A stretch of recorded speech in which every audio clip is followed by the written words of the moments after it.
¿Qué tal? Muy buenos días, señoritas asuncionistas. Reciban todas un cordial saludo de paz y bien. El día de hoy vamos a continuar con el desarrollo de nuestra área de comunicación. Quien te habla es la profesora Erika Rojas Jiménez. Muy bien, empecemos entonces. El tema que vamos a desarrollar el día de hoy corresponde a la literatura de la colonia o también llamada virreinal. Nuestro propósito de la sesión será analizar y criticar las obras literarias de la época de la colonia. Muy bien, empecemos entonces. La literatura de la colonia. Después de la conquista y de las guerras civiles entre los conquistadores, sobrevino una época de calma y de estabilización del régimen colonial. Mariátegui afirmaba que en la colonia no hubo literatura nacional, claro está, que no por estar escrita en idioma español, sino por haber sido concebida con espíritu y sentimiento español. La literatura de la colonia es el primer periodo de la literatura española en América, reflejo del primer renacimiento español. A partir del siglo XVII cambia la temática de la literatura, ya que ahora se vuelve más sedentaria debido a las cortes de los virreinatos. El gran florecimiento económico, el asentamiento de una nobleza urbana de gran pompa y una minoría ilustrada en las universidades y conventos serán los nuevos temas que servirán de inspiración a los nacientes escritores, quienes a través de una mezcla peculiar combinan lo hispano con lo indígena. ¿Cuáles son las características de la literatura de esta época? La primera de ellas es la dependencia de España. Fuimos eco de la literatura de España porque se escribió con espíritu y sentimientos españoles. Además, que tuvo un alto valor histórico. La literatura de ese entonces recogió testimonios del colonialismo que se implantó. El retoricismo. Hubo preocupación por la expresión y la forma. Se introdujeron elementos de la preceptiva literaria española, el soneto, los versos en decasílabos, la rima, etc. El estilo satírico. Se usó la sátira mordaz e hiriente para criticar a los personajes virreinales. Y por último, la imitación. Las corrientes o movimientos literarios de Europa tuvieron adeptos e imitadores en Perú. Los periodos de la literatura virreinal o colonial fueron tres: el periodo renacentista, el periodo barroco y el neoclásico. Empecemos con el periodo renacentista o colonial. Este periodo se desarrolló en el siglo XVI. ¿No? Demostró admiración a la antigüedad grecolatina. Los escritores de esta época tradujeron y estudiaron a los poetas clásicos y del Renacimiento italiano. Principalmente escribieron poesía religiosa y epopeyas que recreaban la conquista de América. Uno de sus máximos representantes fue Fray Diego de Ojeda, que fue un vate épico nacido en Sevilla, España.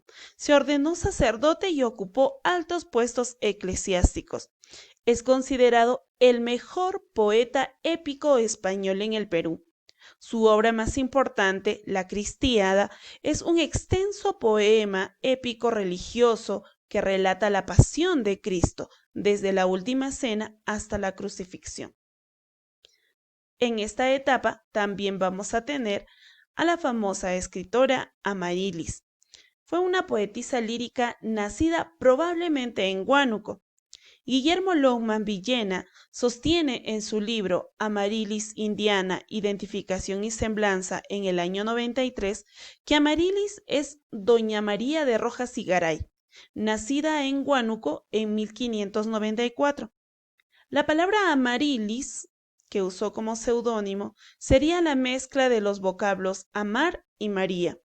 Nuestra poetisa llama Belisa a su hermana. Ambas quedaron huérfanas en su adolescencia y fueron cuidadas por una tía. Su obra más destacada fue Epístola a Belardo, ¿no? Belardo, quien realmente era Lope de Vega. en la que confiesa claramente su apasionado amor al dramaturgo español, publicada en 1621 en La Filomena, muestra un amor idealizado. Siguiente etapa, el periodo barroco. Abarca casi todo el siglo XVII y las primeras décadas del siglo XVIII. El virreinato del Perú, en este caso, pasa por su mejor etapa. Hay una sustitución de la antigua economía agraria por una economía minera. Hay diferencias sociales muy marcadas en esta etapa. Los españoles criollos forman la clase privilegiada y los indios una clase explotada y avasallada. La lengua oficial en esta época será el castellano. La literatura es imitativa, no es propia, y hay una influencia de los escritores de la Edad de Oro español, especialmente Luis de Góngora y Francisco de Quevedo. Los máximos representantes en esta etapa serán, en primer lugar, Juan Espinosa Medrano, quien fue un fraile indígena. Fue llamado el lunarejo por el lunar predominante que tenía en la cara, en la parte izquierda. Fue un clérigo culto, polígloto, es decir, fue vasto en conocimiento de los idiomas, tanto quechua, español, latín, griego y hebreo. Va a sobresalir como un gran orador de su época y el más insigne orador del barroco americano. Por ello fue llamado el Doctor Sublime y el Demóstenes criollo. Su obra más sobresaliente es Apologético en favor de don Luis de Góngora, príncipe de los poetas líricos de España. El otro representante de esta etapa barroca será Juan del Valle y Caviedes, que nació en Andalucía, España. Fue un notable poeta satírico. Se casa con una dama moqueguana, pero 12 años después enviuda. A partir de ello se sumerge en el alcohol. Tenía un negocio en una de las tiendecitas de los llamados cajones de la Ribera. Allí componía sus poemas satirizando a abogados y médicos. Por ello fue llamado el poeta de la Ribera. También fue llamado el Quevedo peruano y el azote de los médicos. Es conocido como el precursor del costumbrismo peruano. Su obra más sobresaliente es Diente del Parnaso. El siguiente periodo será el periodo neoclásico o afrancesado. Abarca casi todo el siglo XVIII. Es un periodo de crisis colonial, ¿no? En esta etapa, la Gaceta de Lima, que es el primer periódico publicado en el Perú, circuló más asiduamente. El virreinato es cuestionado por los movimientos sociales indígenas que empiezan a surgir en esta época, como el de Juan Santos Atahualpa y la rebelión de Túpac Amaru II. Uno de sus representantes fue Pedro Peralta Barnuevo, que fue un eximio poeta, dramaturgo y polígrafo limeño. Dominó 8 idiomas. Su nombre completo es Pedro Alejandrino José de Peralta Barnuevo Rocha y Benavides. Estudió leyes, artes y ciencias. Fue 3 veces rector de la Universidad Nacional Mayor de San Marcos. Fue un extraordinario sabio peruano, denominado el Doctor Océano y Hombre Continente. Su obra más destacada es Lima Fundada o Conquista del Perú. Y por último, vamos a tener en esta etapa al escritor denominado Concolor Corvo. Fue un sobresaliente narrador que nació en España. Su nombre verdadero fue Alonso Carrió de la Bandera. Su seudónimo quiere decir con color de cuervo.